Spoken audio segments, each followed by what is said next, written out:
This is about the difference between academics and scientists, right? There's two different things completely, right? It's like football and tennis, right? Or idiots and sensible people, right? There's total disconnect, okay? Academics are people who have bits of paper, right? Bits of paper that try and confirm that they know what they're talking about, okay? I was on a train the other day talking to an academic, obviously. It didn't take us 2 minutes to find out. He's a climatologist. He didn't know what ionospheric radiators or stratospheric aerosol injections are. And he says he thinks he only studies anthropogenic issues when it comes to climate. Wow. So he knows nothing about the man-made stratospheric aerosol injection or the ionospheric radiators. So that's a bit of contradiction in terms. And we ended up having a bit of a conversation. He got himself upset, and someone who was with him said he was a scientist. And I said, I beg your pardon, he's not a scientist, because the definition of a scientist, someone that understands a particular subject, right, and is very knowledgeable. Okay, that's the definition of a scientist.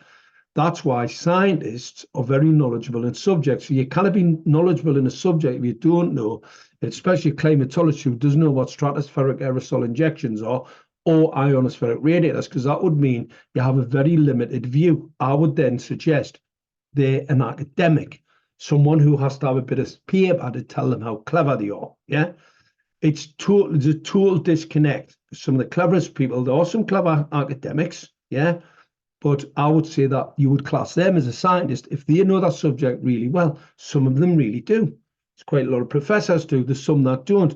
I had a conversation with a professor from Ulster University, and he didn't know that non-ionizing radiation could cause ionization with a multi-photon beam. He didn't know that. He didn't know how lasers could cut stainless steel either, because he said there wasn't enough energy in that part of the spectrum. So I basically blew his cobwebs out with a little bit of expert knowledge. And unfortunately, you see, you get people who put themselves out. Now, here's a couple. This is the reason I'm doing this. This really tickled us, you see. Could 5G technology be the cause of COVID-19? Well, of course. You see, it hasn't been isolated. COVID-19 hasn't been isolated. And these, let's see, University of Salt, well, I should tell you all, corporation research in Iraq, I wonder who paid for that. Was that a DoD-funded project? And a University of Essex, I mean, embarrassing, to say the least, that all these characters are, right, obviously funded, brought across, yeah, high five. So anyway, they're quite concerned. There's been a few people setting fire to mass. 20 cases, that all blinking heck. There's a lot more of those directional weapons being removed from the streets of London, those so-called ULEZ cameras. These idiots would probably think it was a camera as well. That's all they are. A bunch of complete and utter clowns, okay?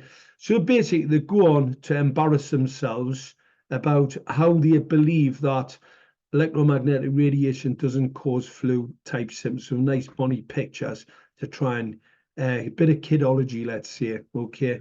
We all know radio waves and electromagnetic radiation, as stated here, suppress your immune system. So let's just for instance, right? There's lots of studies on this, by the way, not just these ones, right? It weakens your immune system. So let's say it wasn't specifically, I mean, it's quite interesting. Switch 5G on in 2019, all of a sudden everybody starts getting colds and flu-type symptoms. Electromagnetic radiation causes the flu. It's the magnetic field change. It's called the influence in the back end of the year, when the change becomes rather large and people start to suffer. Fungal and viral bacteria can actually activate the Klebsiella pneumoniae pathogen at 900 megahertz. Can cause, right, a number of different what are seen as viruses. Epstein-Barr virus, 50 hertz. Cause Epstein-Barr. Well, we know the virus doesn't exist. What they are, Epstein-Barr symptoms, right, are the excretion of exosomes from a body that's been poisoned with radiation. Absolute monkeys. So you see, you've got Ollie Johansson talking about the effects and the weakened immune system. So let's say it wasn't specifically, it is, but let's say it wasn't, for instance, right? The fact it weakens your immune system, well, if let's say the virus did exist, which it doesn't, but let's pretend it does, obviously for these monkeys, yeah, right? So they can, so they can get that PhD or whatever. That certificates, they'll get a couple of certificates for this, you see, and they'll call them academics. I'll tell you where you can stick that academia world, right? Just exactly where doctors got these. And all these doctors who told it was safe and effective and now they're dead or they're injured. Well, guess what? The reason for that is because they know nothing about the weapons programs, right? Biochemical weapons programs, or how 5G interconnect with weapons and technologies is the plan to depopulate. That's how silly these people are. But never mind. I just wanted to get that out because, unfortunately, you get a lot of people, for some inexplicable reason, seem to get hung up on this whole academia thing. They get hung up on it. Now, I don't know it's because they're cult members. It's like a secret special little club of idiots, isn't it? It's like an idiot club. It's the club for idiots. What they do is they give them bits of paper and then they tell them that they're clever. See, I employed and sacked quite a few of these so-called, I mean, don't get us wrong, there are some scientists who do have academic qualifications, quite a few of them. Some of them are extremely bright. Some of them are pretty concerned about some of the things I talk about. And the reason for that is because they're frightened too. I'm not. That's the difference. I get lots of them contact me all the time and tell me how fantastic a job I'm doing. And some of them very senior as well. And unfortunately, a lot of them, because I'm talking about 5G, which was basically a weapons deployment, is a weapons deployment, I should say. The reason why they congratulate me and get in touch with me, because they haven't got the courage to do what I do. That's the difference. So there you go. I just thought I would do that one because I think it's quite important to understand there's a major difference. And a lot of people, unfortunately, same as the people that believe they're safe and effective. I mean, you've seen the amount of academics who are going along with it.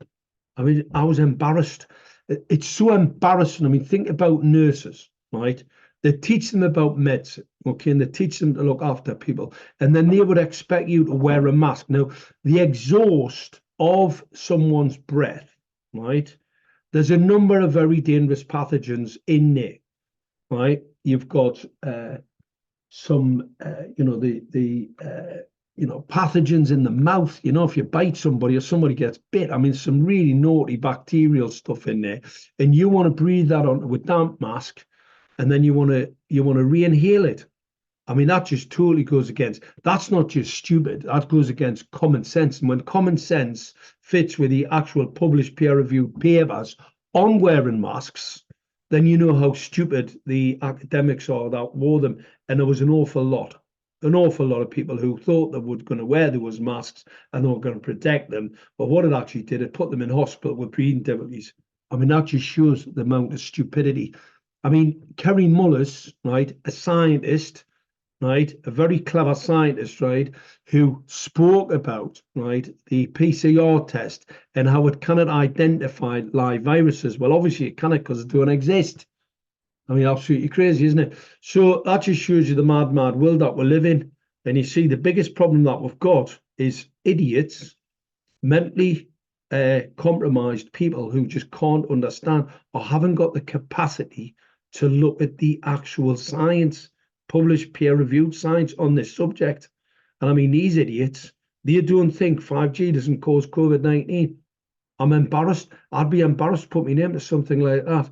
I mean, obviously, not trying to slag off University of Salford, but no, it wasn't really one of the places where they had brains, was it? University of Essex, another embarrassing place of academia. Embarrassing. I'm embarrassed for you.